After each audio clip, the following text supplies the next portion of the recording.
Hello नमस्कार जय हिंद वंदे मातरम। दोस्तों, अध्ययन गंगा के यूट्यूब मंच पर आप सभी का स्वागत और हार्दिक अभिनंदन। प्रतियोगी परीक्षाओं में पूर्ण सफलता के लिए अध्ययन गंगा यूट्यूब चैनल को सब्सक्राइब करें, बेल आइकन को प्रेस करें जिससे कि लेटेस्ट वीडियो के नोटिफिकेशन आपको मिलते रहें। चलिए शुरू करते हैं आज का महत्वपूर्ण टॉपिक। और आज आपका टॉपिक रहेगा पर्यावरण अध्ययन की संकल्पना एवं क्षेत्र, concept of scope of EVS. तो देखिएगा ये टॉपिक आज आपका रहेगा concept and scope of EVS, पर्यावरण अध्ययन की संकल्पना एवं क्षेत्र। और ये चैप्टर मैंने पूरा इससे पहली वीडियो में आपको पूरा डिटेल से कराया था। आज इसके क्वेश्चन आंसर यहाँ पे होंगे और जिसने पिछले वाली वीडियो देखी है वो ये सारे क्वेश्चन कर देगा, उसको कोई दिक्कत नहीं होगी। तो चलिए चलते हैं पेडागोजी का क्लास नंबर 2 और ये आपके महत्वपूर्ण प्रश्न यहाँ पे आएंगे। तो चलिए शुरू करते हैं क्वेश्चन नंबर 1 की ओर। पर्यावरण का जैविक कारक है। देखिएगा पर्यावरण का जैविक कारक क्या है, और 4 ऑप्शन आपके सामने, सूक्ष्म जीव, मिट्टी, राजनीतिक स्थिति और चौथा ऑप्शन आपका होगा वायु। तो देखिएगा आपको बताया गया था कि जो पर्यावरण के जो घटक हैं वो 3 प्रकार के होते हैं, बहुत जो कारक है वो 3 प्रकार के होते हैं। और एक होता है जैविक कारक, सेकंड आपको बताया गया था भौतिक कारक, और थर्ड होता है सांस्कृतिक कारक। तो देखिएगा यहाँ पे जैविक कारक के बारे में पूछा गया कि इनमें से जैविक कारक कौन सा है। और जैविक कारक जितनी भी सजीव वस्तुएं होती है, जितने भी सजीव जीव जंतु, पेड़ पौधे, सूक्ष्म जीव, ये सभी जैविक कारक में ही आते हैं। और भौतिक कारक में सभी निर्जीव वस्तुएं, इसके अलावा वायु और मिट्टी, सौरमंडल, ये सारी चीज़ें आती हैं भौतिक के अंदर। और जो सांस्कृतिक कारक हैं उसके अंतर्गत आते हैं जितने भी क्रियाकलाप, चाहे वो आर्थिक हो, सामाजिक हो, राजनीतिक हो, आध्यात्मिक हो, इस तरह के जितने भी क्रियाकलाप यहाँ पे हो रहे हैं वो सब आते हैं सांस्कृतिक कारक के अंतर्गत। तो यहाँ पे क्वेश्चन पूछा गया कि पर्यावरण का जैविक कारक है, और जैविक कारक बिल्कुल स्पष्ट दिखाई दे रहा है। आंसर होगा ए, सूक्ष्म जीव। देखिएगा आंसर ए सही होगा, सूक्ष्म जीव होगा सही आंसर। चलिएगा क्वेश्चन नंबर 2 की ओर चलते हैं। क्वेश्चन नंबर 2 देखिएगा, पर्यावरण अध्ययन के संदर्भ में निम्नलिखित में से कौन सा कथन सत्य नहीं है। देखिएगा ये आपको बड़े ध्यान से ये क्वेश्चन पढ़ने पड़ेंगे। पेडागोजी में बहुत से क्वेश्चन ऐसे होते हैं जिसमें पूछा जाता है कि कौन सा कथन सत्य नहीं है। तो नहीं, ये ध्यान से देखिएगा। तो इसमें 4 ऑप्शन दिए गए हैं। ए, पर्यावरण अध्ययन के अंतर्गत मुख्य रूप से जलमंडल का अध्ययन किया जाता है। तो ये बिल्कुल गलत दिखाई दे रहा है, क्योंकि पर्यावरण अध्ययन के अंतर्गत मुख्यतः तो जलमंडल का अध्ययन नहीं किया जाता। इसके अलावा बी ऑप्शन देखते हैं, पर्यावरण अध्ययन का संबंध मानव स्वास्थ्य से भी है। बिल्कुल है, मानव स्वास्थ्य से पर्यावरण का संबंध होता है। ऑप्शन सी देखिएगा, पर्यावरण अध्ययन की शिक्षा की शुरुआत प्राथमिक कक्षा से होनी चाहिए। और देखिएगा बिल्कुल पर्यावरण अध्ययन प्राथमिक जो कक्षाएं हैं उनसे शुरुआत होनी चाहिए पर्यावरण की, जिससे जो बालक है वो पर्यावरण के विषय में जान सके, शुरू से ही रुचि उत्पन्न हो पर्यावरण के प्रति और पर्यावरण संरक्षण में आगे वो महत्वपूर्ण भूमिका निभा सके। तो पर्यावरण शिक्षा का प्राथमिक कक्षाओं से ही में ही शामिल किया जाना जरूरी है। तो ये भी बिल्कुल सही ऑप्शन होगा। नंबर डी ऑप्शन देखिएगा, पर्यावरण अध्ययन की शिक्षा वर्तमान परिस्थितियों को देखते हुए अनिवार्य होनी चाहिए। और बिल्कुल पर्यावरण अध्ययन की शिक्षा जो है वो अनिवार्य होनी चाहिए। तो यहाँ पे डी ऑप्शन भी सही है और बी ऑप्शन भी सही होगा और सी ऑप्शन भी सही होगा। और आंसर होगा यहाँ पे पर्यावरण अध्ययन के अंतर्गत मुख्यतः जलमंडल का ही अध्ययन किया जाता है। ये गलत है, ये नहीं होगा और आंसर राइट यही होगा ए। तो देखिएगा राइट आंसर होगा आपका ए, क्योंकि यहाँ पे पूछा जा गया था कि जो नहीं होगा वो बताना था, तो आंसर ए इसका होगा राइट आंसर। चलिएगा नेक्स्ट क्वेश्चन की ओर चलते हैं। Question number 3। क्वेश्चन नंबर 3 देखिएगा, निम्नलिखित में कौन सा पर्यावरण का भौतिक कारक है? और देखिएगा पेड़ पौधे होते हैं, जैविक कारक के अंतर्गत आते हैं। वायु भौतिक कारक में आती है। मनुष्य जैविक कारक और सूक्ष्म जीव जैविक कारक। और यहाँ पे पूछा गया कि भौतिक कारक कौन सा है, और भौतिक कारक होगा वायु, तो वायु होगा राइट आंसर। बी ऑप्शन आपका सही होगा। क्वेश्चन नंबर नेक्स्ट चलते हैं। क्वेश्चन नंबर 4, पर्यावरण के कारक हैं। और पर्यावरण के कारक कौन कौन से हैं? देखिएगा भौतिक कारक, सांस्कृतिक कारक और जैविक कारक, ये तीनों ही कारक होते हैं, यानी आंसर होगा डी। ये सभी कारक हैं पर्यावरण के, भौतिक, सांस्कृतिक और जैविक कारक। क्वेश्चन नंबर नेक्स्ट चलते हैं। क्वेश्चन नंबर 5 देखिएगा, और क्वेश्चन नंबर 5 है, पर्यावरण अध्ययन के शिक्षण के संदर्भ में निम्नलिखित में से कौन सा महत्वपूर्ण है? और देखिए यहाँ आपको 4 ऑप्शन दिए गए हैं, कौन सा महत्वपूर्ण होगा। ए ऑप्शन देखिएगा, विषय वस्तु का चयन सामाजिक परिप्रेक्ष्य में होना चाहिए, ये बिल्कुल सही है। क्वेश्चन नंबर बी, इसका ऑप्शन बी देखिएगा, भिन्न भिन्न विषयों का एकीकरण होना चाहिए, और ये भी बिल्कुल सही है। जैसे सामाजिक विज्ञान के अंतर्गत बहुत सारे सब्जेक्ट इकट्ठे पढ़ाए जाते हैं, जिसमें एनवायरनमेंट को भी शामिल किया जाता है, और उसी के साथ साथ उसमें हिस्ट्री, ज्योग्राफी, इकोनॉमिक्स, पॉलिटी, बहुत सारे सब्जेक्ट कंबाइंड करके पढ़ाए जाते हैं। तो भिन्न भिन्न विषयों का एकीकरण होना चाहिए, तो ये भी सही होगा। और पाठ्यक्रम द्वारा छात्रों के सामाजिक, भावनात्मक तथा आध्यात्मिक पक्षों के विकास पर बल दिया जाना चाहिए, ये भी सही होगा।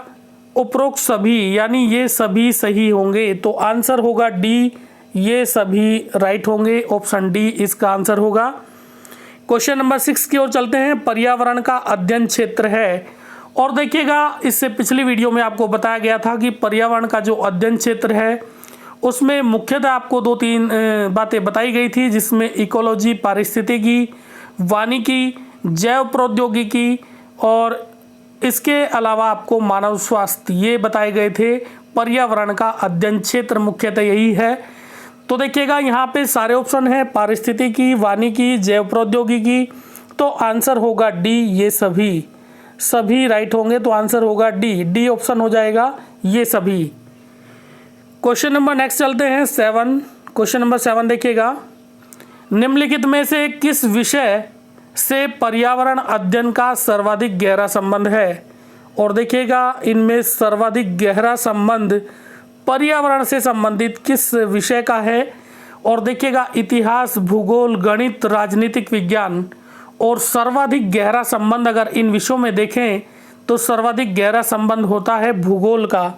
देखिएगा भूगोल का संबंध सर्वाधिक गहरा है पर्यावरण के परिप्रेक्ष्य में यदि देखा जाए। क्वेश्चन नंबर नेक्स्ट चलिएगा। क्वेश्चन नंबर 8, पर्यावरण अध्ययन के अंतर्गत निम्नलिखित में से किस विषय का अध्ययन किया जाना चाहिए? देखिएगा किस विषय का अध्ययन किया जाना चाहिए। भूगोल का किया जाना चाहिए, जीव विज्ञान का भी किया जाना चाहिए, स्वास्थ्य एवं पोषण का भी किया जाना चाहिए, यानी ये सभी डी ऑप्शन राइट होगा, और ये सभी ऑप्शन होंगे सही आंसर होगा डी, ये सभी। नेक्स्ट क्वेश्चन देखिएगा। क्वेश्चन नंबर 9, पर्यावरण अध्ययन का बालक के भविष्य से क्या संबंध है? देखिएगा पर्यावरण अध्ययन का बालक के भविष्य से क्या संबंध है, ये प्रश्न पूछा गया है। और ऑप्शन फर्स्ट देखिएगा, बालक भविष्य में एक व्यक्ति के रूप में अपने पर्यावरण में ही जीवन यापन करेगा, तो ये भी सही है कि बालक भविष्य में एक व्यक्ति के रूप में अपने पर्यावरण में ही जीवन यापन करेगा। इसके अलावा सेकंड देखिएगा, पर्यावरण के ज्ञान के बाद बालक भविष्य में इसका दोहन अच्छी तरह कर पाएगा। देखिएगा पर्यावरण शिक्षा इसलिए नहीं दी जाती कि पर्यावरण को हानि पहुंचाई जाए, तो ये बिल्कुल गलत होगा। दोहन पहुंचाएगा तो ये बिल्कुल गलत होगा, ये नहीं होगा। और इसके बाद में देखिएगा बालक भविष्य में इसी क्षेत्र में रोजगार प्राप्त कर सके, ये भी बिल्कुल गलत होगा, क्योंकि पर्यावरण की शिक्षा इसलिए नहीं दी जाती कि जिससे कि रोजगार मिल सके। रोजगार के लिए पर्यावरण की शिक्षा नहीं दी जाती, बल्कि ये पर्यावरण की शिक्षा जो है ये सबके लिए जानना जरूरी है, जिससे कि हमारा पर्यावरण संतुलित रह सके, पर्यावरण के प्रति सभी सजग रह सके। इसलिए जरूरी है पर्यावरण की शिक्षा। देखिएगा डी ऑप्शन, देखिएगा बालक के भविष्य से पर्यावरण का कोई संबंध नहीं है, ये भी बिल्कुल गलत है। बालक के भविष्य का पर्यावरण से तो बिल्कुल संबंध होता है। तो यहाँ पे आप देखेंगे कि ए ऑप्शन सही होगा, बाकी के बी सी डी जो हैं वो गलत हैं बिल्कुल। क्वेश्चन नंबर नेक्स्ट की ओर चलते हैं। क्वेश्चन नंबर 10, निम्नलिखित में कौन सा पर्यावरण का सांस्कृतिक कारक है? देखिएगा सांस्कृतिक कारक यहाँ पे पूछा गया है, और भौगोलिक स्थिति जो है ये भौतिक कारक के अंतर्गत आएगी। पेड़ पौधे जैविक कारक के अंतर्गत आएगा, और जितनी भी गतिविधियां होती है ये आपको बताया गया था कि चाहे आर्थिक गतिविधियां हों, सामाजिक गतिविधियां हों, इस तरह की जो गतिविधियां हैं वो सांस्कृतिक कारक के अंतर्गत आती है। तो राइट आंसर होगा सी, आर्थिक गतिविधियां। तो सी ऑप्शन राइट होगा, आर्थिक गतिविधियां होगा सही ऑप्शन। और डी देखिएगा मिट्टी, क्योंकि मिट्टी भौतिक कारक हो जाएगा, ये भी गलत है। तो सी आंसर इसका सही होगा, सी ऑप्शन। क्वेश्चन नंबर 11 देखिएगा, किस आयु वर्ग के बालक पर्यावरण में होने वाली घटनाओं में जिज्ञासा तो रखता है, जिज्ञासा तो अधिक रखता है, लेकिन उसकी अवधारणाओं को समझने में असमर्थ होता है? तो देखिएगा कौन सा आयु वर्ग ऐसा होता है जिसमें बालक को जिज्ञासा तो होती है लेकिन अवधारणाओं को वो नहीं समझ पाता? तो देखिएगा ऑप्शन की ओर चलते हैं। ए ऑप्शन देखिएगा 5 से 7 वर्ष, बी देखिएगा 1 से 2 वर्ष, और सी ऑप्शन देखिएगा 8 से 14 वर्ष, और डी ऑप्शन देखिएगा इनमें से कोई नहीं। तो देखिए 1 से 2 वर्ष का बालक तो कुछ समझ ही नहीं पाता पर्यावरण के बारे में, और 8 से 14 वर्ष का जो बालक होता है वो समझने लगता है। लेकिन जो 5 से 7 वर्ष के बीच की आयु का जो बालक होता है वो रुचि तो लेता है लेकिन अवधारणाओं को नहीं समझ पाता। तो राइट आंसर होगा 5 से 7 वर्ष, ए ऑप्शन सही होगा, 5 से 7 वर्ष। क्वेश्चन नंबर नेक्स्ट चलिएगा 12, तीसरी कक्षा के बच्चों को पर्यावरण की स्वच्छता से संबंधित शिक्षा प्रदान करने का सबसे अच्छा तरीका क्या हो सकता है? देखिएगा तीसरी कक्षा के बच्चों को पर्यावरण की स्वच्छता से संबंधित शिक्षा प्रदान करने का सबसे अच्छा तरीका क्या हो सकता है? ऑप्शन ए देखिएगा स्वच्छता पर एक व्याख्यान देना। व्याख्यान मात्र देने से कुछ नहीं होता, ये गलत होगा। बी देखिएगा स्वच्छता के लाभ की शिक्षा देने वाली एक कहानी सुनाना। कहानी सुनाना भी इतना सटीक नहीं है, ये भी गलत होगा। और सी देखिएगा बच्चों के शारीरिक एवं उसके परिवेश को स्वच्छ रखते हुए उसमें स्वच्छता संबंधी आदतों का विकास करने संबंधी विभिन्न गतिविधियों में संलिप्त करना। तो देखिएगा ये राइट आंसर होगा, क्योंकि बच्चों के शारीरिक एवं उसके परिवेश को स्वच्छ रखते हुए बच्चों में इस तरह की आदतों का विकास करना, इस तरह की गतिविधियों में संलिप्त करना, ये राइट आंसर होगा। और ऑप्शन होगा सी सही होगा, इसका सी ऑप्शन सही होगा। नेक्स्ट क्वेश्चन की ओर चलते हैं, और क्वेश्चन डी देखिए, ऑप्शन डी देखिएगा स्वच्छता पर एक व्याख्यान देने के बाद इसके लाभ की शिक्षा देने वाली एक कहानी सुनाना। तो ये भी गलत होगा, और ऑप्शन इसका सी ही राइट होगा। क्वेश्चन नंबर 13 देखिएगा सौर ऊर्जा पर्यावरण का कैसा कारक है? और सौर ऊर्जा भौतिक कारक ही होगा, ए ऑप्शन राइट होगा, सौर ऊर्जा होगा भौतिक कारक। इसके बाद में देखिएगा जैविक कारक नहीं होगा, क्योंकि जैविक कारक में सभी सजीव चीज़ें आती है, जीव जंतु, पेड़ पौधे और सूक्ष्म जीव। सांस्कृतिक कारक में सारी गतिविधियां आती है, आर्थिक, सामाजिक, राजनीतिक, आध्यात्मिक।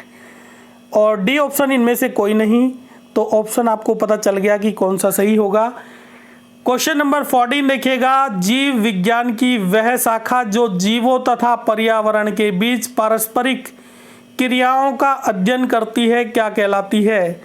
देखिएगा जीवों का पर्यावरण के बीच में जो पारस्परिक संबंध होता है, जीवों और पर्यावरण का जो पारस्परिक जो संबंध होता है उसका अध्ययन करना कहलाता है इकोलॉजी, पारिस्थितिकी कहलाता है। और ये कल जब आपका टॉपिक हुआ था, इसकी थ्योरी आपको कराई गई थी, तो उसमें डिटेल से बताया गया था कि जीवों का पर्यावरण से जो संबंध है उसके अध्ययन को ही कहा जाता है पारिस्थितिकी विज्ञान। और यहाँ पे ऑप्शन भूगोल, पर्यावरण विज्ञान, पारिस्थितिकी और पर्यावरण अध्ययन, तो राइट आंसर होगा पारिस्थितिकी, इकोलॉजी राइट होगा। क्वेश्चन नंबर नेक्स्ट चलते हैं 15। देखिएगा, पर्यावरण अध्ययन के शिक्षक होने के नाते आप निम्नलिखित में से कौन सा कार्य करना पसंद नहीं करेंगे। तो देखिएगा, पर्यावरण अध्ययन के शिक्षक होने के नाते आप कौन सा कार्य करना पसंद नहीं करेंगे। ए देखिएगा, विद्यालय परिसर की स्वच्छता के लिए यथासंभव प्रयास करते हुए आवश्यकता पड़ने पर स्वयं भी इसमें सहयोग करना। ये तो बिल्कुल सही है, आवश्यकता पड़ने पर सहयोग करना और स्वच्छता के लिए प्रयास करना, ये सही ऑप्शन होगा ए। इसके बाद बी चलिएगा, विद्यालय में होने वाले समारोह के लिए खुली जगह की आवश्यकता को देखते हुए विद्यालय के उद्यान के पेड़ पौधों की कटाई करवाना। तो ये तो बड़ा खतरनाक बात है, गलत बात है। विद्यालय में यदि कोई समारोह हो रहा है तो इसके लिए पेड़ों की कटाई करवाना ये बिल्कुल भी उपयुक्त नहीं है, ये गलत होगा और यही राइट आंसर होगा, ऑप्शन बी। देखिएगा, ऑप्शन बी राइट आंसर होगा। नेक्स्ट चलते हैं सी की ओर। ऑप्शन सी देखिएगा, पर्यावरण जागरूकता के लिए समय समय पर विभिन्न प्रकार के क्रियाकलापों में बच्चों को संलिप्त करना, ये भी सही है। और बालकों की शारीरिक स्वच्छता पर ध्यान देते रहना, जो कि उनके अच्छे स्वास्थ्य के लिए भी आवश्यक है, और ये भी सही होगा। इसमें 3 सही है और 1 गलत है, और जो गलत है वही आंसर होगा। पेड़ों की कटाई नहीं करवानी है, ये बिल्कुल गलत है, ये बिल्कुल पर्यावरण के विरुद्ध है। तो देखिएगा, वो ऑप्शन होगा, आपको पता चल गया कौन सा आंसर सही होगा। क्वेश्चन नंबर 16 देखिएगा, एनसीईआरटी की पाठ्य पुस्तकों में पर्यावरण अध्ययन को उच्च प्राथमिकता और स्थान दिया गया है। किन चीज़ों में उच्च स्थान दिया गया है। ए ऑप्शन देखिएगा, अधिक संख्या में अभ्यास प्रश्नों को शामिल करने के लिए। बी, विषय की आधारभूत संकल्पनाओं की व्याख्या करने के लिए। सी, चिंतन और विस्मय के लिए शिक्षार्थियों को अवसर उपलब्ध कराने के लिए। देखिएगा, चिंतन और विस्मय के लिए शिक्षार्थियों को अवसर उपलब्ध कराने के लिए ऐसी एक्टिविटी एनसीईआरटी की पुस्तकों में देखने को मिलती है। तो आंसर इसका आंसर होगा सी सही होगा, चिंतन और विस्मय के लिए शिक्षार्थियों को अवसर उपलब्ध कराना, तो यही राइट आंसर होगा। नेक्स्ट चलते हैं क्वेश्चन नंबर, और देखिएगा डी ऑप्शन यहाँ और भी है, तकनीकी शब्दावली के सटीक परिभाषाएं उपलब्ध कराने के लिए, तो वही उसका राइट आंसर होगा, ये बाकी गलत है सब। क्वेश्चन नंबर 17 देखिएगा, पर्यावरण अध्ययन की पाठ्य पुस्तकों में कविताओं और कहानियों को शामिल करने का निम्नलिखित में से कौन सा उद्देश्य नहीं है। देखिएगा, नहीं है जो उद्देश्य वो बताना है। ऑप्शन ए, शिक्षार्थियों में कल्पनाशीलता और सृजनात्मक योग्यता को बढ़ावा देना, बिल्कुल सही है। बी देखिएगा, विषय में रुचि का विकास करना, ये भी बिल्कुल सही है। और सी, नित्य और एक रस विषय वस्तु में बदलाव करना। देखिएगा, कहानी और कविता विषय वस्तु में बदलाव नहीं करती, तो ये बिल्कुल गलत है, तो यही आंसर होगा सही, सी ऑप्शन राइट होगा। और डी भी ऑप्शन दिया गया है, शिक्षार्थियों को आनंद और मजा उपलब्ध कराना, और कविताओं और कहानियों के माध्यम से आनंद की अनुभूति भी होती है, ये भी सही है, लेकिन ऑप्शन सी ही राइट होगा, क्योंकि जो गलत है वो ही इसमें छांटना है। क्वेश्चन नंबर 18 देखिएगा, प्राथमिक स्तर की अच्छी ईवीएस क्या होना प्राथमिक स्तर की अच्छी ईवीएस पाठ्यचर्या क्या होना चाहिए, ये क्वेश्चन है। ईवीएस पाठ्यचर्या क्या होनी चाहिए? तो देखिएगा, ए पाठ के अंत में अधिक अभ्यास प्रश्न सम्मिलित करना। देखिएगा, लेसन के लास्ट में अधिक अभ्यास प्रश्न सम्मिलित करना, ये सही नहीं होगा। अपने आसपास को खोजने के अवसर पर प्रदान करना, ये बिल्कुल सही है, ये बिल्कुल सही है, सार्थक है और यही आंसर होगा, अपने आसपास को खोजने के अवसर प्रदान करना। क्वेश्चन नंबर नेक्स्ट चलिएगा, ईवीएस का पूर्ण रूप क्या है? और ये तो आप सभी को पता होगा, environmental skill, environmental science, environmental sources या एनवायरमेंटल स्टडीज़।